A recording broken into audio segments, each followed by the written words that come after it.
First ഇയറിന്റെ exams വരല്ലേ, ഒക്കെ ചെയ്ത് നോക്കിയായിരുന്നു? ക്വസ്റ്റ്യൻസ് ഒക്കെ ശ്രദ്ധിച്ചില്ലേ? നമ്മുടെ ശ്രുതി മിസ്സും പറഞ്ഞില്ലേ മിക്ക ക്വസ്റ്റ്യൻസും നിമീനെ ബേസ് ചെയ്തിട്ടാന്നാ പറയണത്. നിങ്ങൾക്ക് എന്തെങ്കിലും ഐഡിയ ഉണ്ടോ നിമി എന്താന്ന്?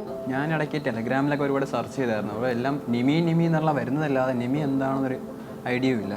നമുക്ക് ആർക്കും നിമിയെ കുറിച്ചൊരു ഐഡിയ ഇല്ലാത്ത സ്ഥിതിക്ക് നമുക്ക് ശ്രുതി മിസ്സിനോട് തന്നെ ചോദിക്കാം, ശരിയല്ലേ?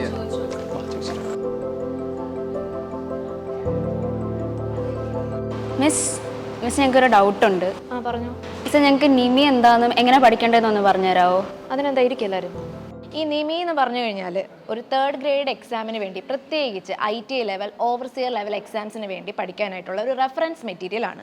നിമി എന്ന് പറഞ്ഞു കഴിഞ്ഞാൽ നമ്മുടെ മിനിസ്ട്രി ഓഫ് ലേബർ പ്രൊവൈഡ് ചെയ്യുന്ന നാഷണൽ ഇൻസ്ട്രക്ഷണൽ മീഡിയ ഇൻസ്റ്റിറ്റ്യൂട്ടിൻ്റെ കുറച്ച് സ്റ്റഡി മെറ്റീരിയൽസ് ആണ് മെയിനായിട്ട് ഉദ്ദേശിക്കുന്നത്. അപ്പോൾ ഇവിടെ തന്നെ പല പല മെറ്റീരിയൽസ് ഉണ്ട്, പല ട്രേഡ്സിനും പല മെറ്റീരിയൽസ് ഉണ്ട്. നമുക്ക് മെയിനായിട്ട് വേണ്ടത് ഡ്രോട്ട്സ്മാൻ സിവിൽ എന്ന് പറഞ്ഞ ട്രേഡിൻ്റെ മെറ്റീരിയൽസ് ആണ്.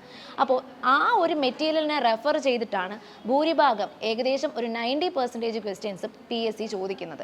അപ്പോൾ അതുകൊണ്ട് തന്നെ ആ ഒരു മെറ്റീരിയലിനെ പറ്റി ഡയറക്റ്റ് നല്ല തറവായിട്ടുള്ളൊരു അറിവുണ്ടെങ്കിൽ തീർച്ചയായിട്ടും നമുക്ക് ഏത് എക്സാമും, ഈ 3rd ഗ്രേഡ് എക്സാംസും അതേപോലെ ITA ലെവൽ എക്സാംസും ക്രാക്ക് ചെയ്യാനായിട്ട് പറ്റും.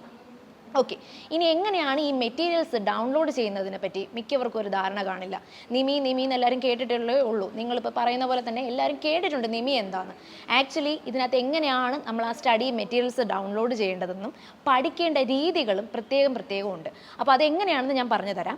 ആദ്യം ഇതിന് വേണ്ടിയിട്ട് നമ്മൾ സൈറ്റിൽ bharatskills.gov.in എന്ന് പറഞ്ഞ വെബ്സൈറ്റിലോട്ട് പോകണം. ആ വെബ്സൈറ്റിലാണ് ഈ ട്രേഡ്സിലെ എല്ലാം സ്റ്റഡി മെറ്റീരിയൽസും പ്രൊവൈഡ് ചെയ്യുന്നത്.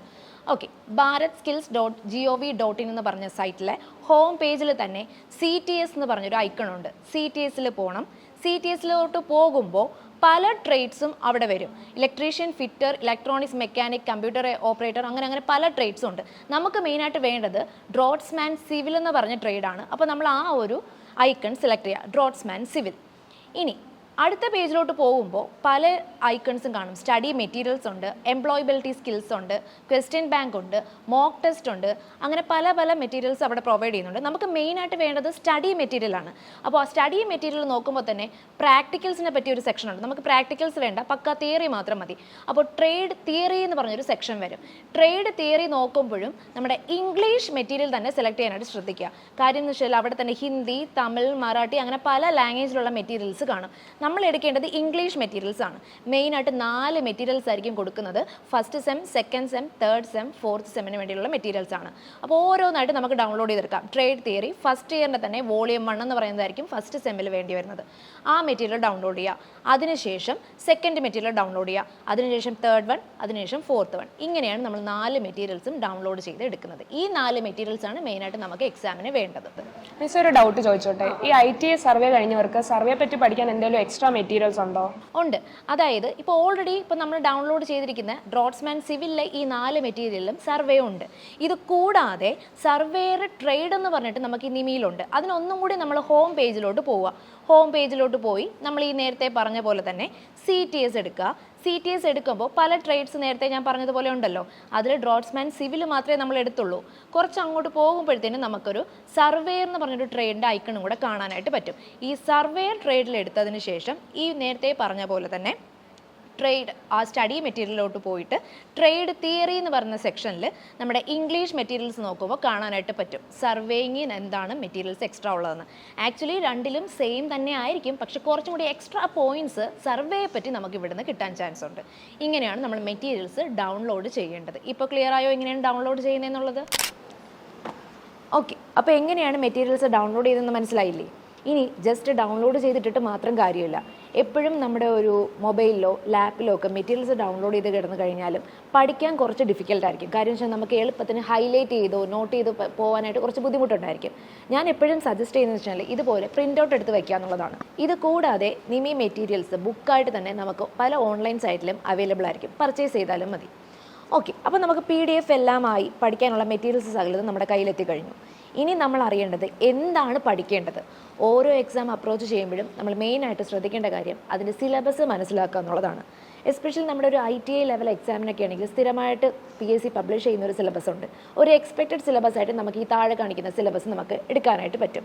ഇതിൽ തന്നെ മെയിൻ സബ്ജക്ട്സ് നമുക്ക് മാർക്ക് ചെയ്യാൻ പറ്റുന്നത് drawing, surveying, building materials and construction, estimation, hydraulics, irrigation, units and mensuration, mechanics, AutoCAD. അപ്പോൾ ഇത്രയും മെറ്റീരിയൽസ്, ഇത്രയും സബ്ജക്ട്സും നമുക്ക് പഠിക്കാനുണ്ടെന്ന് മനസ്സിലായി. ഇനി നമ്മൾ അറിയേണ്ടത് ഈ മെറ്റീരിയൽസിലെല്ലാം എവിടെയാണ് ഈ സബ്ജക്ട്സ് വരിക എന്നുള്ളതാണ്. അപ്പോൾ ഓരോ മെറ്റീരിയലിലും നമ്മുടെ സബ്ജക്റ്റ് എല്ലാം പലതായിട്ട് ഡിസ്ട്രിബ്യൂട്ട് ചെയ്ത് കിടക്കുകയായിരിക്കും ചെയ്യുന്നത്. ചില സബ്ജക്റ്റിൻ്റെ ചില ചാപ്റ്റർ മാത്രം ഒരു മെറ്റീരിയലിലും മറ്റ് ചാപ്റ്റേഴ്സ് എല്ലാം വേറൊരു മെറ്റീരിയലിലും ആയിരിക്കും. അത് ശ്രദ്ധിക്കണം. അതുകൊണ്ട് തന്നെ ആദ്യം നമ്മൾ ഓരോ മെറ്റീരിയൽ എടുത്തിട്ട് അതിൻ്റെ കണ്ടൻസ് മനസ്സിലാക്കുക. ഓരോ മെറ്റീരിയലിലും എന്താണ് അതിനകത്ത് പറഞ്ഞിരിക്കുന്ന കണ്ടൻസ് എന്നുള്ളത്. ഫോർ എക്സാമ്പിൾ, ഇപ്പോൾ ഫസ്റ്റ് സെമ്മിൻ്റെ നമ്മൾ മെറ്റീരിയൽ എടുത്ത് നോക്കിക്കഴിഞ്ഞാൽ അതിനകത്ത് മെയിനായിട്ട് പറഞ്ഞിരിക്കുന്നത് ഡ്രോയിങ്, മേസൺട്രി, അതായത് ബിൽഡിംഗ് മെറ്റീരിയൽസ് ആൻഡ് കൺസ്ട്രക്ഷൻ്റെ കുറച്ച് വരുന്നുണ്ട്. അതേപോലെ തന്നെ ആർച്ചസ് ആൻഡ് ലിൻഡൽസ്, ഇതെല്ലാം നമ്മുടെ ബിൽഡിംഗ് മെറ്റീരിയൽസ് ആൻഡ് കൺസ്ട്രക്ഷനിൽ വരുന്നതാണ്. അപ്പോൾ അത് നമ്മുടെ ഫസ്റ്റ് പേജിൽ ഒന്ന് എഴുതി വയ്ക്കുക. അതേപോലെ തന്നെ സെക്കൻഡ് മെറ്റീരിയൽ എടുത്തിട്ട് അതിലെ ഇമ്പോർട്ടൻ്റ് ആയിട്ടുള്ള കണ്ടൻസ് ഫസ്റ്റ് പേജിലൊന്ന് എഴുതി വയ്ക്കുക. ഇങ്ങനെ വെച്ച് കഴിഞ്ഞാൽ നമുക്ക് എളുപ്പത്തിൽ പഠിക്കാനായിട്ട് പറ്റും. പിന്നെ മെറ്റീരിയൽസ് എടുത്ത് നോക്കുമ്പോൾ ഈസി ആയിട്ട് ഐഡൻറ്റിഫൈ ചെയ്യാനായിട്ട് പറ്റും. ഇതാണ് മെയിനായിട്ട് നമ്മുടെ കണ്ടൻസ് മനസ്സിലാക്കണമെന്ന് പറയുന്ന കാര്യം തന്നെ. അപ്പോൾ നമ്മൾ കണ്ടൻസിനെ പറ്റി ഏകദേശം ഒരു ധാരണയായി. ഇനി എങ്ങനെയാണ് പഠിക്കേണ്ടത് എന്നുള്ളതാണ് മെയിൻ ഇമ്പോർട്ടൻ്റ് ആയിട്ടുള്ള കാര്യം. അതാണ് ഇപ്പോൾ ഈ മെറ്റീരിയലിൽ പല സ്ഥലത്ത് പല സബ്ജക്ട്സും കിടപ്പുണ്ട്. എങ്ങനെ ഇത് പഠിക്കും? വായിക്കുമ്പോൾ ഒരുപാട് വാസ്റ്റായിട്ട് കിടക്കുന്നുണ്ട്. അപ്പോൾ എങ്ങനെയാണ് പഠിക്കേണ്ടതെന്നുള്ളതിന് മുന്നേ കുറച്ച് കാര്യങ്ങൾ പറയാം. ഈ നോട്ട് അല്ലെങ്കിൽ നമ്മൾ മെറ്റീരിയൽ നോക്കി പഠിക്കുന്ന സമയത്ത് നമുക്ക് പ്രധാനമായിട്ട് നമ്മൾ ആദ്യം ചെയ്യേണ്ടത്, ആദ്യം ഒരു സബ്ജക്റ്റ് എടുത്തിട്ട് ആ ഒരു സബ്ജക്റ്റിനെ പറ്റി ഒരു ഐഡിയ ഉണ്ടാവുക. അതെന്താണ് ആ കൺസെപ്റ്റ് എന്നുള്ളത് മനസ്സിലാക്കുക. ആദ്യം ജസ്റ്റ് ഒന്ന് വായിക്കുക. വായിച്ചതിന് ശേഷം ഒന്നുകൂടി വായിക്കുക. ആ രണ്ടാമത്തെ വായനയുടെ സമയത്ത് നമുക്ക് കുറച്ചും കൂടി ഇമ്പോർട്ടൻ്റ് ആയിട്ടുള്ള പോയിൻറ്റ്സ് എന്താണെന്ന് മനസ്സിലാക്കാനായിട്ട് പറ്റും. ആ ഒരു സമയം നമുക്ക് ഹൈലൈറ്റർ യൂസ് ചെയ്ത് പോയിൻറ്റ്സ് എല്ലാം മാർക്ക് ചെയ്യാം. ഹൈലൈറ്റർ യൂസ് ചെയ്ത് പോയിൻറ്റ്സ് എല്ലാം മാർക്ക് ചെയ്യുന്നതിനോടൊപ്പം നമുക്ക് ഷോർട്ട് നോട്ട്സും കൂടെ പ്രിപ്പയർ ചെയ്ത് പോകാം. ഒരു ഡയറി അല്ലെങ്കിൽ ഒരു ബുക്ക് എടുത്തിട്ട് ഇതുപോലെ ഒരു 2-3 കളർ പെൻസ് നമുക്ക് യൂസ് ചെയ്യാം. ഓരോന്നും നമുക്ക് ഷോർട്ട് നോട്ട്സ് പ്രിപ്പയർ ചെയ്യാം. ഫോർ എക്സാമ്പിൾ, ഇപ്പോൾ നമുക്ക് ആദ്യം തന്നെ ഗ്രാഫിക്സ് അല്ലെങ്കിൽ ഡ്രോയിങ് വെച്ച് സ്റ്റാർട്ട് ചെയ്യാം. നമ്മൾ ആ സിലബസിലെയും അല്ലെങ്കിൽ ഈ മെറ്റീരിയലിൽ തന്നെ ആദ്യത്തെ ഒരു സബ്ജക്റ്റായിട്ട് കൊടുത്തിരിക്കുന്നത് ഡ്രോയിങ് ആണ്. അപ്പോൾ ഡ്രോയിങ്ങിൽ എന്താണ്, എങ്ങനെയാണ് കൊടുത്തിരിക്കുന്നതെന്ന് ആദ്യം നോക്കാം. ഓക്കെ, മെറ്റീരിയൽസ് വായിക്കുമ്പോൾ പ്രത്യേകം ശ്രദ്ധിക്കേണ്ട കാര്യം, ഈ സെൻറ്റൻസുകൾക്ക് ഇടയ്ക്ക് കൊടുത്തിരിക്കുന്ന ഫിഗേഴ്സ്, ടേബിൾസ്, അതുപോലെ തന്നെ ബോക്സിൽ കൊടുത്തിരിക്കുന്ന പോയിന്റ്സ്, ഇതിനെല്ലാം വളരെയധികം ഇമ്പോർട്ടൻസ് കൊടുക്കണം. കാര്യം എന്ന് വെച്ച് കഴിഞ്ഞാൽ അതിൽ നിന്ന് ഡയറക്റ്റായിട്ട് ക്വസ്റ്റ്യൻസ് ചോദിക്കും. ഈ ITA ലെവൽ എക്സാമിൻ്റെ ഒരു പ്രത്യേകത എന്താണെന്ന് വെച്ച് കഴിഞ്ഞാൽ ചെറിയ വാല്യൂസ് അല്ലെങ്കിൽ ഡയമെൻഷൻസ് പോലും അവർ ചോദിക്കാൻ സാധ്യതയുണ്ട്. അതുകൊണ്ട് തന്നെ വളരെയധികം ശ്രദ്ധിച്ച് വേണം ഓരോ വാല്യൂസും അല്ലെങ്കിൽ വേരിയബിൾസും ഒക്കെ നമ്മൾ പഠിക്കാനായിട്ട്. ഇപ്പോൾ ഇവിടെ ഡ്രോയിങ് ബോർഡിൻ്റെ കാര്യം നോക്കുമ്പോൾ തന്നെ ആ ഒരു ഫിഗറിൽ അതിൻ്റെ വർക്കിംഗ് എഡ്ജിനെ പറ്റിയും എല്ലാം പറഞ്ഞിട്ടുണ്ട്. അതിന് തൊട്ട് താഴെയായിട്ട് ഒരു IS കോഡ് പറയുന്നുണ്ട്. ആ ഒരു സ്പെസിഫിക്കേഷനാണ് നമ്മുടെ ഡ്രോയിങ് ബോർഡിന് വരുന്നത്. ഓക്കെ, ഈ IS കോഡ് പഠിക്കുമ്പോൾ പ്രത്യേകം ശ്രദ്ധിക്കേണ്ട കാര്യം, IS കോഡ് ജസ്റ്റ് ഒന്ന് ഗൂഗിൾ ചെയ്ത് നോക്കുക. അപ്പോൾ ആ IS കോഡിൻ്റെ പേരെന്താണെന്ന് നമുക്ക് കിട്ടും. അതും കൂടി സൈഡിലൊന്ന് നോട്ട് ചെയ്ത് വെക്കുന്നത് നല്ലതായിരിക്കും ഷോർട്ട് നോട്ട് പ്രിപ്പയർ ചെയ്യുമ്പോൾ. ഇതിന് തൊട്ട് താഴെ ഒരു ടേബിൾ കൊടുത്തിട്ടുണ്ട് ഡ്രോയിങ് ബോർഡിൻ്റെ സൈസസിനെ പറ്റി. ഇത് ജസ്റ്റ് അതേപോലെ കോപ്പി ചെയ്യാതെ പഠിച്ചിട്ട് നിങ്ങളുടെ ഷോർട്ട് നോട്ടിൽ എഴുതാനായിട്ട് ശ്രമിക്കുക. അപ്പോൾ ഇതിനോടൊപ്പം തന്നെ ലേണിങ്ങും കൂടെ നടന്നു പോകും. ക്ലിയർ ആണല്ലോ പറയുന്നത്? അപ്പോൾ എങ്ങനെയാണെന്ന് വെച്ച് കഴിഞ്ഞാൽ ഓരോ സെൻറ്റൻസ് വായിക്കുക, അതേപോലെ തന്നെ ഫിഗേഴ്സിന് ഇമ്പോർട്ടൻസ് കൊടുക്കുക, ടേബിളിന് ഇമ്പോർട്ടൻസ് കൊടുക്കുക, ബോക്സിൽ കൊടുത്തിരിക്കുന്ന സ്റ്റേറ്റ്മെൻറ്റ്സിന് ഇമ്പോർട്ടൻറ്റ് കൊടുക്കുക. ഓക്കെ, ഈ ടേബിൾ ഇപ്പോൾ നമ്മൾ പഠിച്ചിട്ട് നിങ്ങൾ ഷോർട്ട് നോട്ടിൽ എഴുതും. അതുപോലെ തന്നെ അതിന് താഴെ കുറച്ച് സെൻറ്റൻസുകൾ എഴുതിയിട്ടുണ്ട്, സ്റ്റേറ്റ്മെൻറ്റ്സ് കൊടുത്തിട്ടുണ്ട്. അതിനുശേഷം ഡ്രോയിങ് പേപ്പേഴ്സിനെ പറ്റി ഇതേപോലെ ഒരു ടേബിൾ വരുന്നുണ്ട്. അതും ഇമ്പോർട്ടൻ്റ് ആണ്, പഠിച്ച് ഷോർട്ട് നോട്ടിൽ എഴുതുക. അതിന് താഴെ കുറച്ച് സ്റ്റേറ്റ്മെൻറ്റ്സ് വരുന്നുണ്ട്, സൈസിനെ പറ്റി പറയുന്നുണ്ട്. അതിൽ ആ ഒരു third statement, fourth statement, fifth statement എല്ലാം വളരെ ഇമ്പോർട്ടൻ്റ് ആണ്.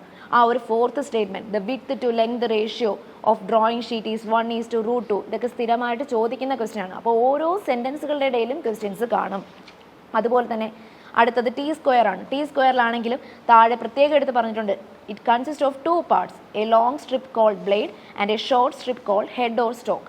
അപ്പോൾ അതും ഇമ്പോർട്ടൻ്റ് ആയിട്ട് നിങ്ങളുടെ ഷോർട്ട് നോട്ടിൽ മാർക്ക് ചെയ്ത് പഠിക്കുക. ക്ലിയർ ആണല്ലോ പറയുന്നത്? അതിനുശേഷം കാണാം ഒരു ബോക്സിലിട്ടൊരു പോയിന്റ് കൊടുത്തിട്ടുണ്ട്, T² is used to draw only horizontal lines. സ്ഥിരമായിട്ട് ചോദിക്കുന്നതാണ്, മനസ്സിലാക്കേണ്ട ഒരു കാര്യമാണ്.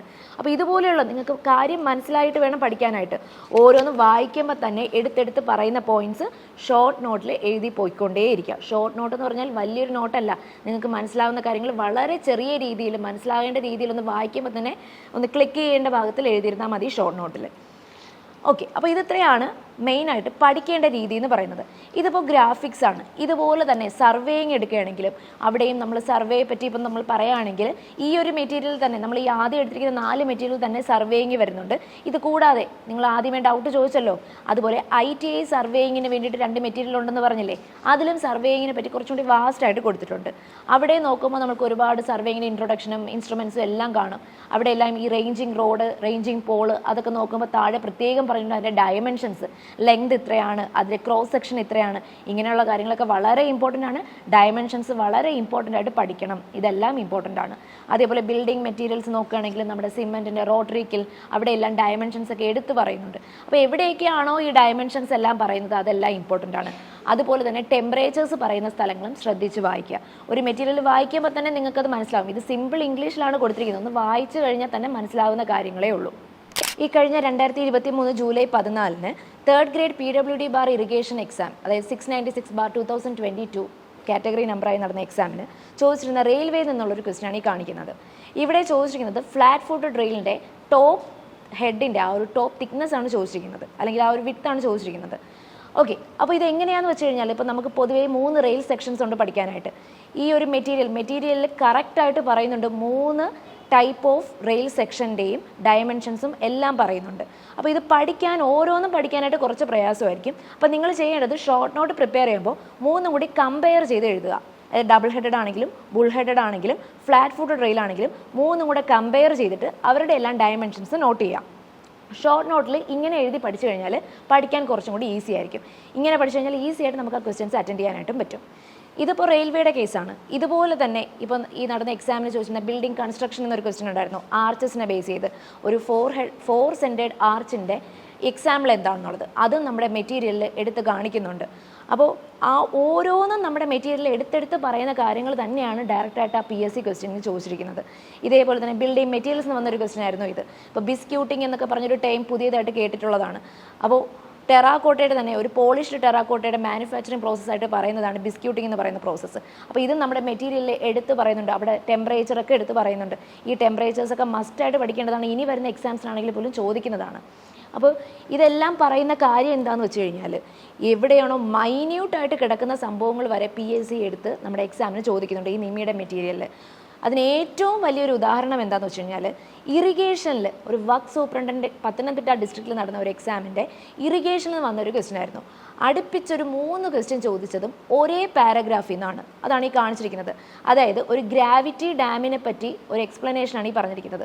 ഒറ്റ പാരഗ്രാഫിൽ തന്നെ 3 ക്വസ്റ്റ്യനും വന്നിട്ടുണ്ട്. ആ ക്വസ്റ്റ്യൻസും അതിനകത്ത് മിസ്റ്റേക്ക് ശരിക്കും പറഞ്ഞിട്ടുണ്ട്, സ്പെല്ലിംഗ് മിസ്റ്റേക്സ് ഉണ്ടായിരുന്നു. എന്നിട്ട് ക്വസ്റ്റ്യൻ ഒന്നും ക്യാൻസൽ ആക്കിയിട്ടില്ല. അവിടുന്ന് തന്നെ എടുത്ത് ആ ഒരു ഒറ്റ പാരഗ്രാഫിൽ തന്നെ 3 ക്വസ്റ്റ്യൻസും ചോദിച്ചിട്ടുണ്ട്. അപ്പോൾ ശ്രദ്ധിക്കേണ്ട കാര്യം ഇതാണ്, നിമിയുടെ മെറ്റീരിയൽ നല്ല തറവായിട്ട് പഠിച്ചു കഴിഞ്ഞാൽ ഈസി ആയിട്ട് ഒരു 90% മാർക്ക് നമുക്ക് സ്കോർ ചെയ്യാനായിട്ട് പറ്റും. അപ്പോൾ ഇതാണ് മെറ്റീരിയൽ പഠിക്കേണ്ട രീതി. അതുപോലെ ഇമ്പോർട്ടൻസ് കൊടുത്ത് പഠിക്കേണ്ടത് ഞാൻ ഒന്നുകൂടെ പറയാം. ടേബിൾസും അതേപോലെ തന്നെ ഫിഗേഴ്സും ഡയമെൻഷൻസും പിന്നെ ബോക്സിൽ വരച്ചിരിക്കുന്ന പോയിൻറ്റ്സും. ഇത് കൂടാതെ IS കോഡ്സ് പഠിക്കുമ്പോഴും ശ്രദ്ധിക്കുക. IS കോഡ് എന്താണെന്ന് ഒന്നും കൂടി ഗൂഗിളിൽ നോക്കി കൺഫേം ചെയ്യുക. പിന്നെ അതേപോലെ തന്നെ സ്റ്റാൻഡേർഡ് ആയിട്ടുള്ള കുറച്ച് വാല്യൂസ് കാണും. അതിലും എന്തെങ്കിലും മിസ്റ്റേക്സ് വരാൻ സാധ്യതയുണ്ട് മെറ്റീരിയലിൽ. അങ്ങനെ എന്തെങ്കിലും മിസ്റ്റേക്ക് വരാൻ സാധ്യതയുള്ളത് ഒന്നും കൂടി നിങ്ങൾ കൺഫേം ചെയ്ത് പഠിക്കണം. പിന്നെ അതേപോലെ തന്നെ ചില സബ്ജക്റ്റിൻ്റെ കൂടെ തന്നെ പ്രോബ്ലംസ് പോകുന്നുണ്ട്. അതായത് സർവേയുടെ കൂടെയാണെങ്കിൽ ഇപ്പോൾ നമ്മൾ ബെയറിങ്ങിൻ്റെ ആ ഒരു കോമ്പസ് സർവേയിങ്ങിൻ്റെ സെക്ഷൻ വരുമ്പോൾ ഒരുപാട് bearing, true bearing, magnetic bearing, declination, അങ്ങനെ ഒരുപാട് ക്വസ്റ്റ്യൻസ് കൂടെ തന്നെ പോകുന്നുണ്ട്. ആ മെറ്റീരിയലിൽ തന്നിരിക്കുന്ന ക്വസ്റ്റ്യൻസ് എല്ലാം തീർച്ചയായിട്ടും ഒരു വട്ടമെങ്കിലും വർക്കൗട്ട് ചെയ്ത് പോകുന്നത് നല്ലതായിരിക്കും. ഇതേപോലെ തന്നെ മെക്കാനിക്സിൻ്റെ കാര്യം എടുക്കുകയാണെങ്കിലും മെക്കാനിക്സും യൂണിറ്റ്സ് ആൻഡ് മെൻസുറേഷനും വർക്ക്ഷോപ്പ് കാൽക്കുലേഷൻ എന്ന് പറഞ്ഞ സെക്ഷനിൽ വരുന്നതാണ്. നമ്മുടെ ആ നിമിയുടെ മെറ്റീരിയൽ തന്നെ ഡൗൺലോഡ് ചെയ്യുമ്പോൾ താഴെ വർക്ക്ഷോപ്പ് കാൽക്കുലേഷൻ എന്ന് പറഞ്ഞിട്ടൊരു 2 മെറ്റീരിയൽ കാണാം. അതിലാണ് നമ്മുടെ മെക്കാനിക്സും എല്ലാം വരുന്നത്. ഇതിൻ്റെ കൂടെ തന്നെ പ്രോബ്ലംസും പോകുന്നുണ്ട്. അപ്പോൾ പ്രോബ്ലംസ് പോകുന്നതെല്ലാം ഒപ്പം തന്നെ ചെയ്തു പോവുക. പിന്നെ ഈ പറയുന്ന പോലെ പഠിക്കേണ്ട കാര്യങ്ങൾ ഹൈലൈറ്റ് ചെയ്യുക മെറ്റീരിയലിൽ, പ്ലസ് നിങ്ങളുടെ ഷോർട്ട് നോട്ടിൽ എഴുതുകയും വേണം. അപ്പോൾ ഈ പല കളർ പെന്നൊക്കെ വെച്ച് നിങ്ങളുടെ ഓൺ ഹാൻഡ് റൈറ്റിൽ എഴുതുമ്പോൾ കുറച്ചും കൂടി കഴിയുമ്പോൾ നിങ്ങൾക്ക് തന്നെ അത് പഠിക്കാൻ എന്തായാലും തോന്നും. നമ്മൾ മറ്റുള്ള ഒരു വ്യക്തിയുടെ ഹാൻഡ് റൈറ്റിംഗ് നോക്കി പഠിക്കുന്നതോ അല്ലെങ്കിൽ ഒരു PDF മാത്രം ജസ്റ്റ് പഠിക്കുന്നതിനേക്കാളും എപ്പോഴും നല്ലത് നമ്മുടെ ഓൺ ഹാൻഡ് റൈറ്റിങ്ങിലെ നോട്ട്സ് പഠിക്കുന്നത് തന്നെയായിരിക്കും. അപ്പോൾ ഇതിങ്ങനെയാണ് നമ്മൾ ഈ മെറ്റീരിയലിനെ അപ്രോച്ച് ചെയ്യേണ്ടത്. ഓക്കെ, ഇനി ഇത് കൂടാതെ പാരലലി പ്രീവിയസ് ഇയർ ക്വസ്റ്റ്യൻസും കൂടി ഇതിനോടൊപ്പം വർക്കൗട്ട് ചെയ്ത് പോകുന്നത് വളരെ നല്ലതായിരിക്കും. എങ്ങനെയാണ് പഠിക്കേണ്ടത് ഏകദേശം ഒരു ഐഡിയ പ്രീവിയസ് ഇയർ ക്വസ്റ്റ്യൻസ് വഴിയായിരിക്കും കിട്ടുന്നത്. ഇത് കൂടാതെ തന്നെ നിമിയുടെ ടെസ്റ്റ് സീരീസ് നമ്മുടെ സിവിൽ ആപ്പിൽ അവൈലബിൾ ആണ്. ആ ടെസ്റ്റ് സീരീസിൽ തന്നെ ഏകദേശം മെറ്റീരിയൽസ് എല്ലാം കവർ ചെയ്യുന്ന രീതിയിലുള്ള ക്വസ്റ്റ്യൻസ് വന്നിട്ടുമുണ്ട്. ഓക്കെ, ഇങ്ങനെയാണ് നിമി പഠിക്കേണ്ടത്. ഇപ്പൊ കാര്യമെല്ലാം മനസ്സിലായല്ലോ എല്ലാവർക്കും? ഇപ്പോഴാ മിസ് മനസ്സിലായത്. അപ്പൊ ഇത്രയുള്ളൂ അല്ലേ നിമി?